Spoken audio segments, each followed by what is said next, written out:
Everyone, I'm Yamini Seni, and today we are going to do class 9, chapter 10, The Beggar by Anton Chekhov. इसकी हम बाकी सारी चीज़ें कर चुके हैं about the author, character, plot, question answer and review, and all these things we had done. Today we are going to just conclude this chapter with the help of word meanings. Okay, तो जो हमने word meanings करे थे वो हम देख लेंगे इस चैप्टर में कौन कौन से हैं. तो सबसे पहले जो हमारे पास वर्ड मीनिंग है दैट इज़ कोपेक्स. कोपेक्स हमने बात करी थी जो कि एक रशियन कॉइन होता है जो कि इक्वल टू होता है 100 ऑफ अ रूबल. सिमिलरली जैसे हमारे इंडिया में जो पैसे और रुपए का रिलेशन है 100 होते हैं वो एक दूसरे के, राइट. 100th पार्ट होता है. नाउ क्वेश्चन नंबर जो वर्ड मीनिंग सेकंड है हमारा दैट इज़ इंटरव्यूज़. इंटरव्यूज़ का मतलब होता है make secret plans to do something illicit or detrimental to someone. जब किसी के प्रति जो है सीक्रेट प्लान्स बनाना और कुछ सीक्रेटली उसके लिए करना, right. Now number 3 is calumny. Calumny का मतलब होता है the making of false and defamatory statements about someone in order to damage his or her reputation. यानी कि किसी के प्रति जालसाजी करना और जिससे कि उसकी जो रेपुटेशन है वो ख़राब हो जाए. Number 4 is सप्लिएंट. सप्लिएंट का क्या मतलब है? A person making a humble plea to someone in power or authority. यानी कि किसी से एक बहुत ही प्यार से रिक्वेस्ट की गई कि मुझे किसी भी पावरफुल अथॉरिटी से कि कोई भी चीज़ अपनी मनवाने के लिए अथॉरिटी से या किसी पावर से आपने रिक्वेस्ट की, so that will be the suppliant. वहाँ पे उस जगह जो है आप सप्लिएंट की तरह एक्ट करेंगे. Now mendicant. मेंडिकेंट जो है वो वर्ड बेगर के लिए यूज़ किया जाता है. हमने चैप्टर की स्टार्टिंग में भी बात करी थी कि जो बेगर है उसके लिए और भी तरह के वर्ड यूज़ किए जाते हैं, जैसे ट्रैम्प है, वैग्रेंट है, जिनमें से एक मेंडिकेंट भी है, राइट. नाउ नंबर 6 है obliged to.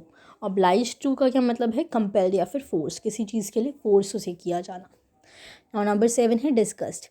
A feeling of revulsion or strong disapproval aroused by something unpleasant or ऑफेंसिंग.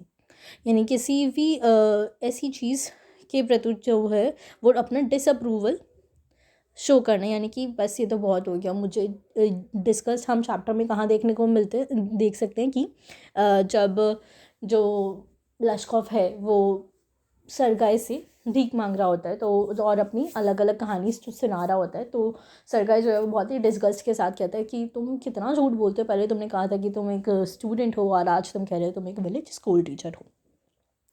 तो एक स्ट्रॉन्ग डिसअप्रूवल की जो फीलिंग होती है वो डिस्गस्ट कहलाती है. नाउ नंबर 8 देखेंगे स्विंडलिंग. स्विंडलिंग का मतलब होता है cheating a person of money. यानी कि किसी पर्सन को मनी के लिए जो है वो चीट करना. Now number 9 is fiction. Fiction का मतलब क्या होता है? फॉल्सहुड. यानी कि जिसमें कोई भी सच्चाई नहीं होती है, मनगढ़ंत कहानियाँ जिस तरीके से जो लश्कोफ है बनाया करता था. Number 10 is हैस्टेंट. हैस्टेंट का मतलब होता है वॉक हरिडली. यानी कि जल्दी जल्दी से जो है वो इधर से उधर चलना, ठीक है, वॉक करना.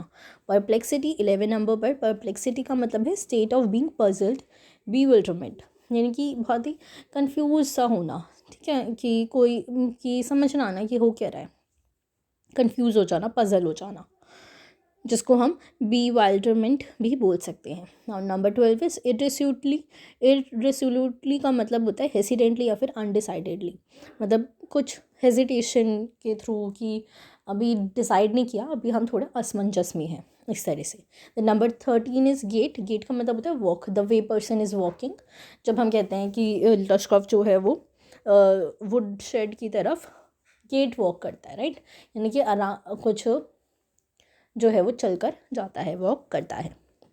Number 14 is inclination. इंक्लाइनेशन का मतलब होता है इंटरेस्ट, ठीक है. इंक्लाइनेशन का मतलब होता है कि इंटरेस्ट होना, या अगर हम दूसरा इसका मीनिंग देखें तो उसका मतलब होता है कि उठा हुआ होना, ठीक है. यानी कि जो उसका इंटरेस्ट है वो उस तरफ नहीं उठा हुआ था, मतलब उसका जो इंटरेस्ट है उस चीज़ में नहीं था. टॉयल का क्या मतलब होता है? नंबर 15 पे टॉयल का मतलब होता है हार्ड वर्क करना. Number 16 that is wrathfully. Wrathfully का यह मतलब होता है विद हेटेड. यानी हेटफुली जब ओल्गा है वो लश्कोफ की तरफ देखती है. ये हमने उस वक्त पढ़ा था. Now number 17 is shoved him up aside. यानी कि पुश्ड हिम. शॉव्ड जो है मैंने आपको बताया भी था, एक तरह का इंस्ट्रूमेंट होता है जिससे जो क्या कहते हैं स्नो, उसको हटाया जाता है. तो शोव्ड हिम असाइड का मतलब है कि उसको उस तरह से हटाया. बाय एल्बो, ओल्गा ने लश्कोव को। Number 18 is bill rate. बिलेट जो है here a thick piece of wood. Billet जो है वो एक थिक पीस ऑफ वुड के लिए यूज़ किया जाता है। नंबर 19 जो है वो फीबली, फीबली का मतलब वीकली, बहुत ही कमज़ोर से। और number 20 is menial labour. Menial labour का क्या मतलब है कि एन अनस्किल्ड इन्फीरियर जॉब, एक अनस्किल्ड और बहुत ही निचले तबके की जो जॉब होती है वो। Number 21 is वेफ। वेफ का क्या मतलब है? होमलेस पर्सन, एक होमलेस पर्सन जिसके पास घर नहीं होता। ये वेफ जो है वो किसके लिए यूज़ किया गया था स्टोरी में? लश्कोव के लिए। Absolutely correct. Now number 22 is shovel.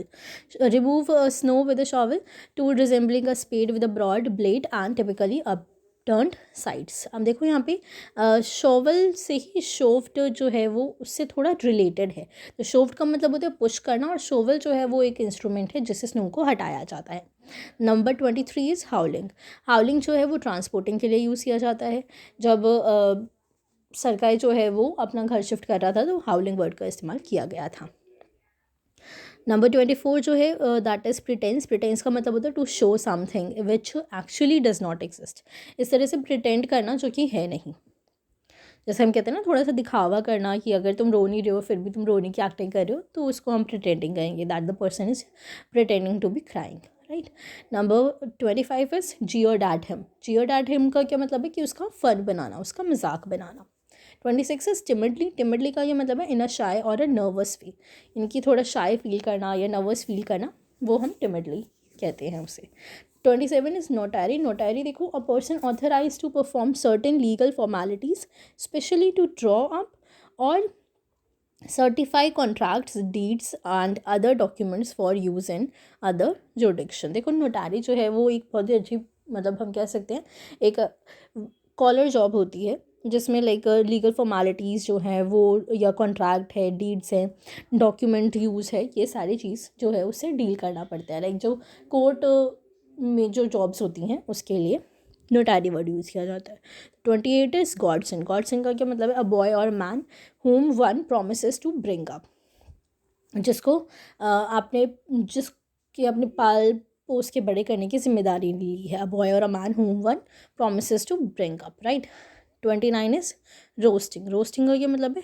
Roasting का मतलब यहाँ पे स्कोल्डिंग से है, यानी कि डांटने से है, ठीक है। स्कोल्डिंग का मतलब होता है डांटना। तो यहाँ पे कौन किसको डांटते हैं? यहाँ पे जो उल्का है वो उसे लश्कोव को, जो बेगर है उसको डांटती है थोड़ा सा। 30 जो है दैट इज़ सॉट। सॉट का मतलब होता है हैबिचुअल ड्रंकार्ड, यानी कि एक ऐसा आदमी जिसको शराब की लत लगी हुई है, right. So these are the few words. I hope these words have give some insights to you. So this was it. So in the next class we will do with some other topic. Till then, take care, goodbye, have a great day ahead.